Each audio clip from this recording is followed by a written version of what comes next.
오늘 시간에는 시편 그 57번째, 57번째 시간으로 하나님은 나를 영접하시리니 라는 제목을 가지고 본문 말씀인 시편 49편 15절 말씀을 통해서 하나님께서 저와 여러분에게 주시는 말씀 함께 나누도록 하겠습니다.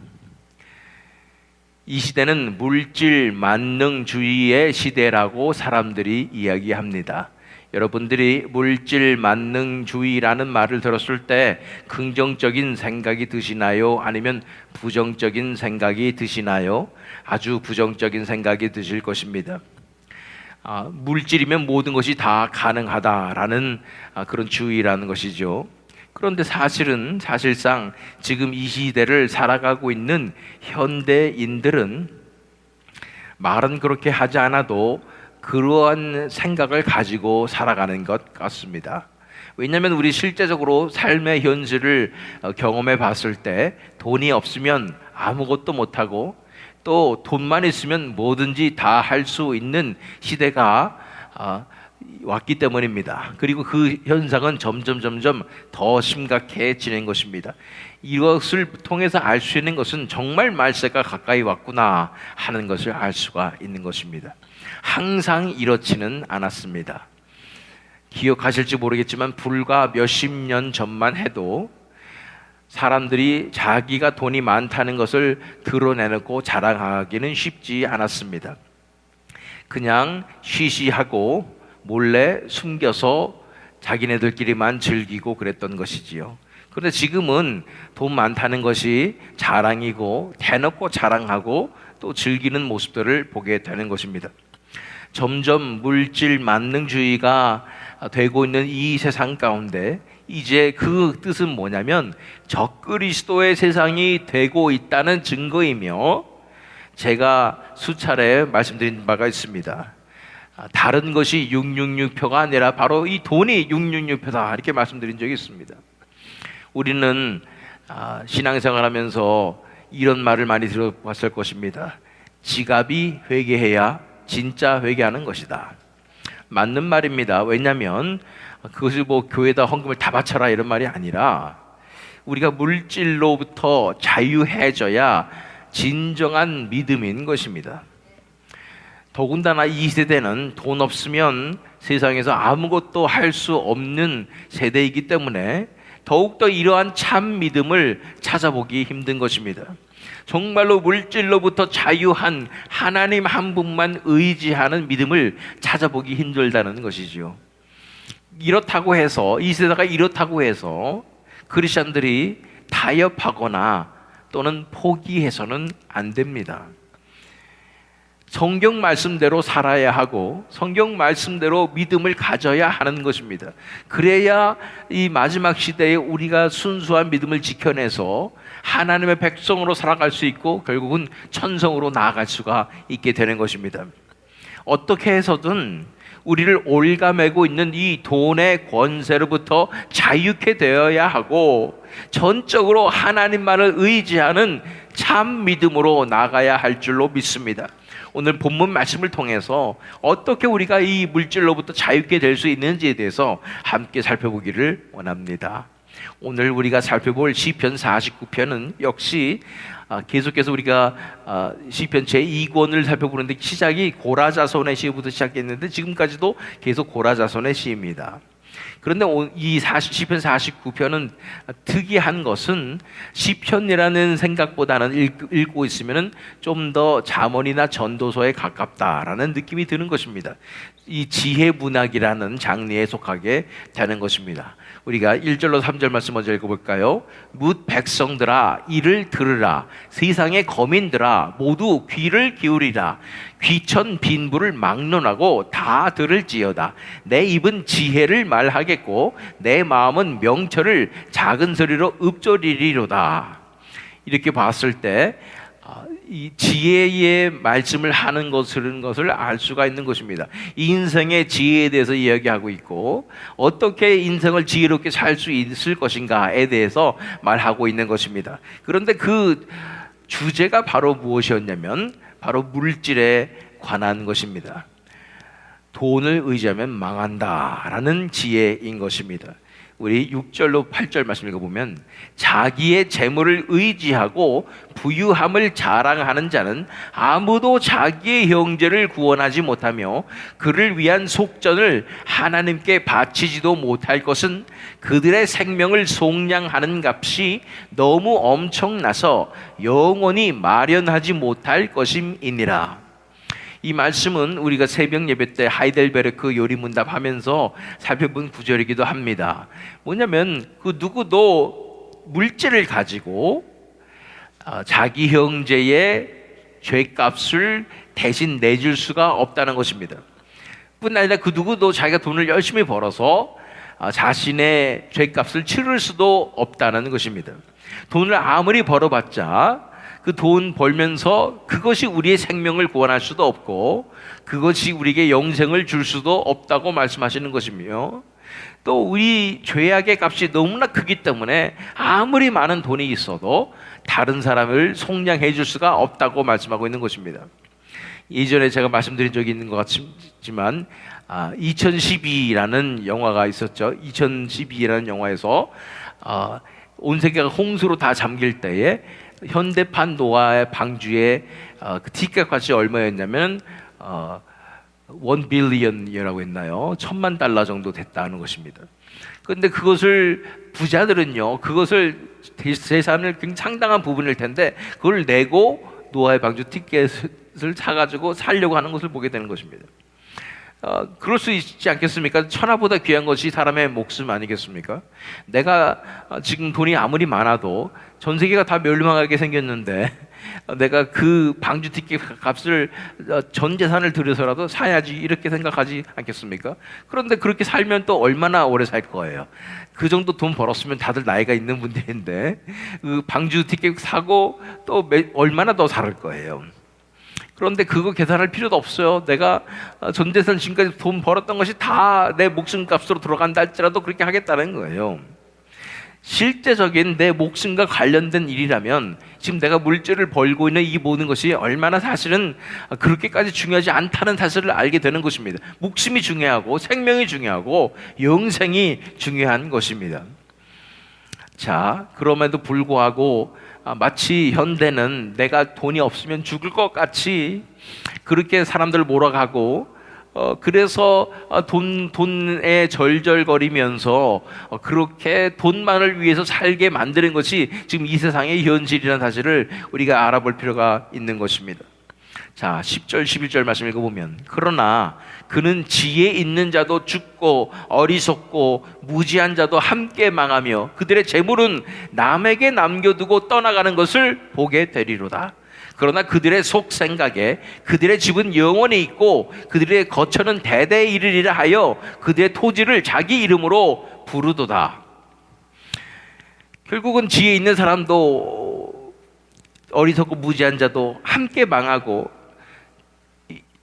기껏 열심히 벌어놨던 그 재물들은 남에게 다 남겨주고 떠나게 되는 것을 보게 된다는 것입니다.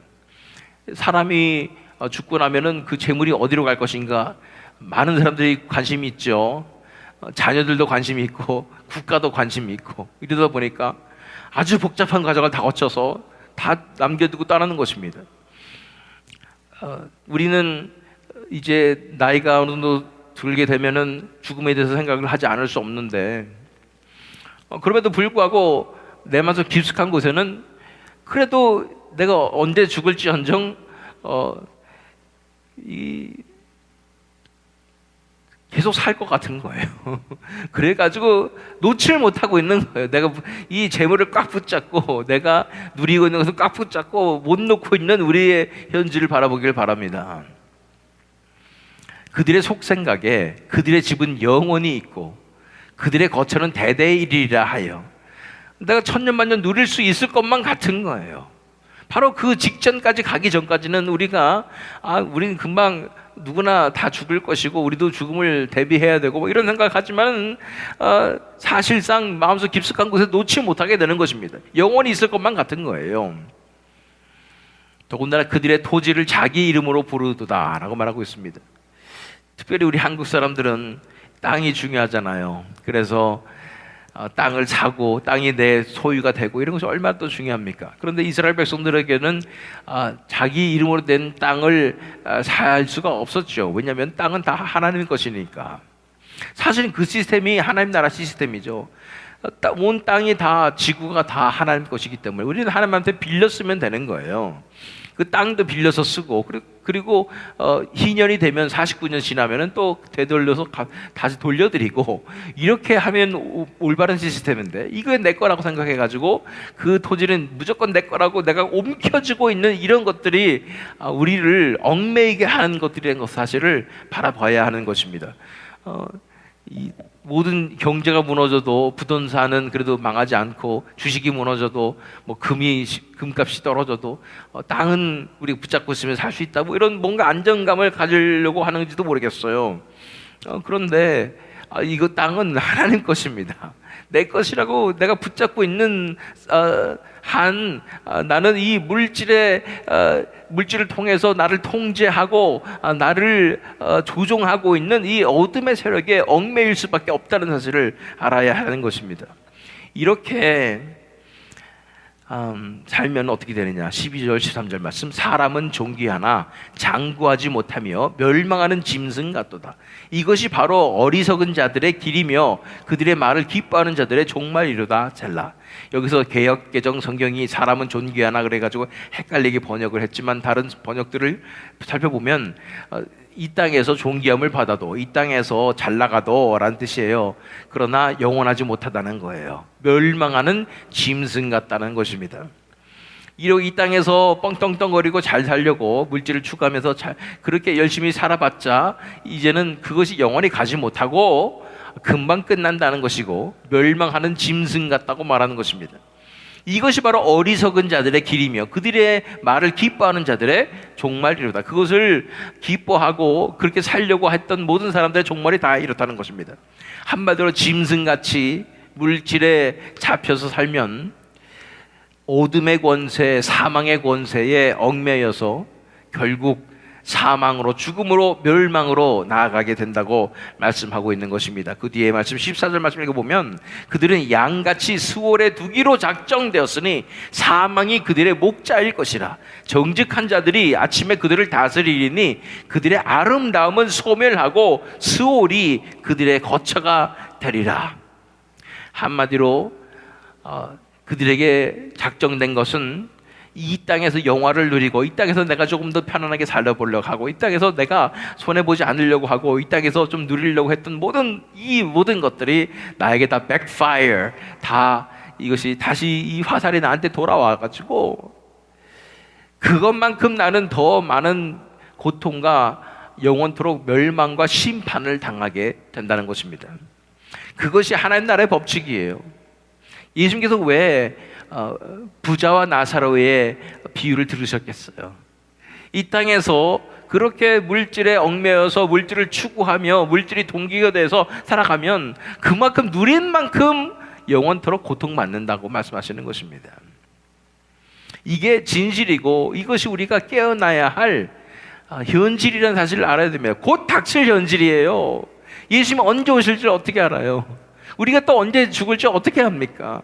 곧 닥칠 현실인 것을 깨닫고 자꾸만 우리 눈과 귀를 가려서 우리가 천년 만년 살 것처럼 속이고 있는 이 어둠의 세력으로부터 자유케 되어야 되는 줄로 믿습니다. 그래서 우리가 해야 되지 말 것들이 있습니다. 이 20편 49편에 나타나는 우리가 절대 해서는 안 되는 것이 첫 번째가 뭐냐면, 우리 16절 17절 말씀을 보면, 사람이 치유하여 그의 집에 영광이 더할 때에 너는 두려워하지 말지어다. 그가 죽음에 가져가는 것이 없고 그의 영광이 그를 따라 내려가지 못함이로다. 첫 번째 하지 말아야 될 것은 부자들을 두려워하지 말아야 합니다. 돈 많은 사람들 두려워하지 마십시오. 사실은 우리가 살고 있는 이 세상은 돈이 권세가 되는 세상이니 그 부자들이 힘이 있고 권력이 있죠.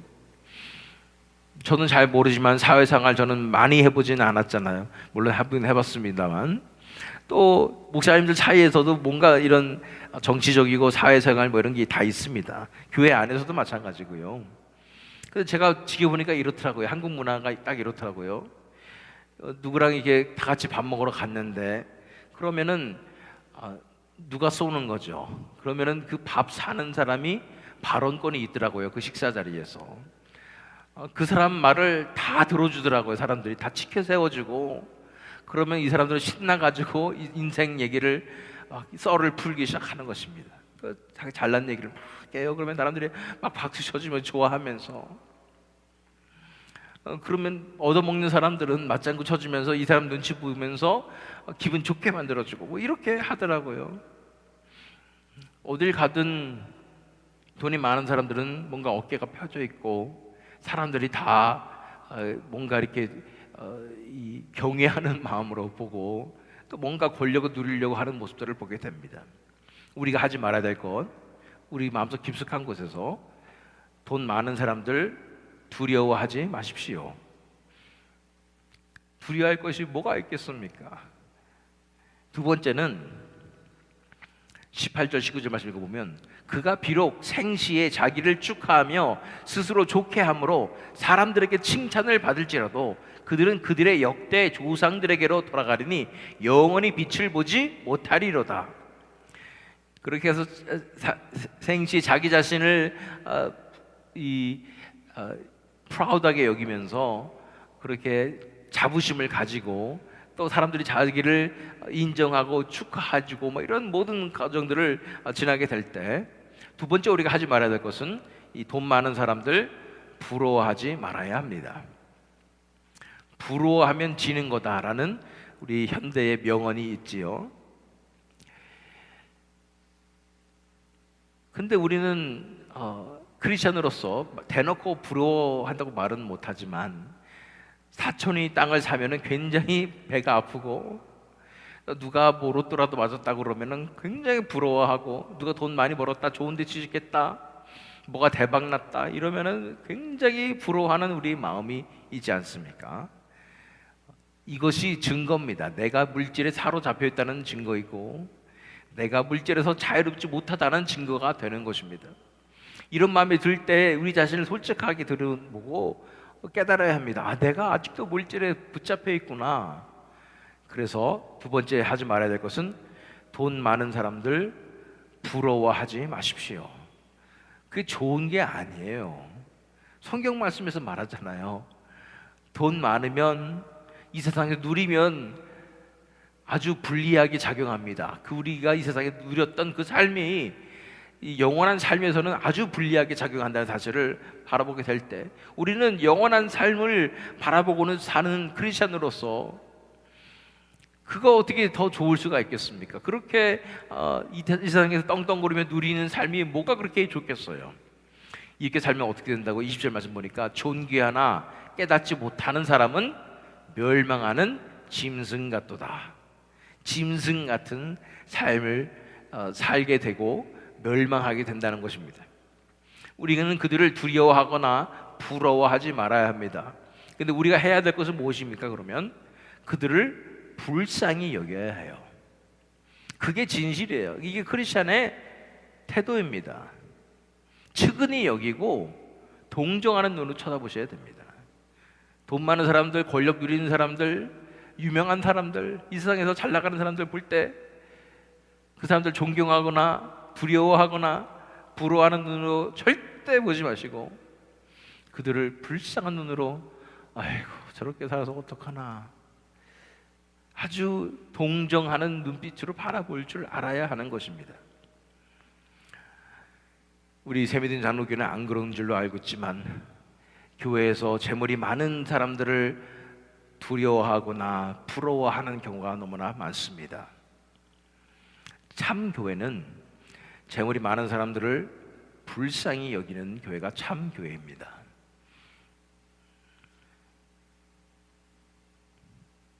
부자 청년 이야기처럼 돈이 많으면 많을수록 예수님께서는 네 재산 다 팔아서 가난한 자한테 나눠주고 날 따라와 이렇게 요구하실 건데 그거 못하면은 얼마나 큰 문제입니까? 돈이 많으면 많을수록 다 내려놓기 너무 힘들어요. 근데 우리같이 가난한 사람들은 없으니까 내려놓으려면 내려놓을 수 있지요.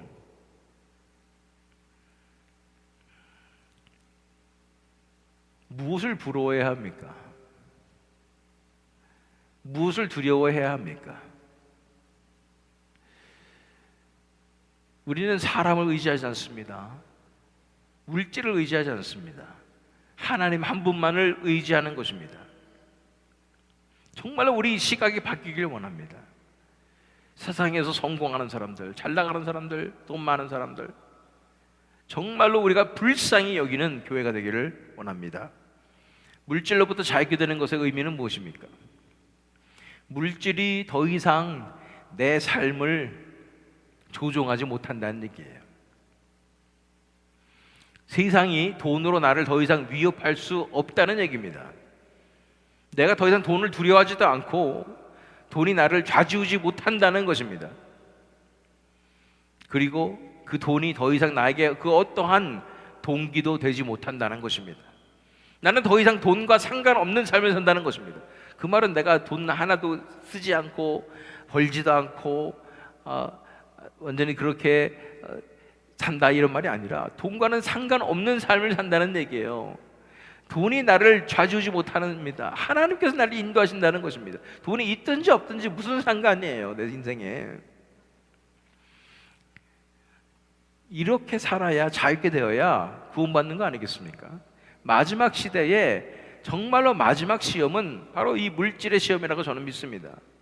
저는 정말로 돈이 666표라고 생각하고요, 그거를 이겨내야 구원받는다고 저는 생각합니다.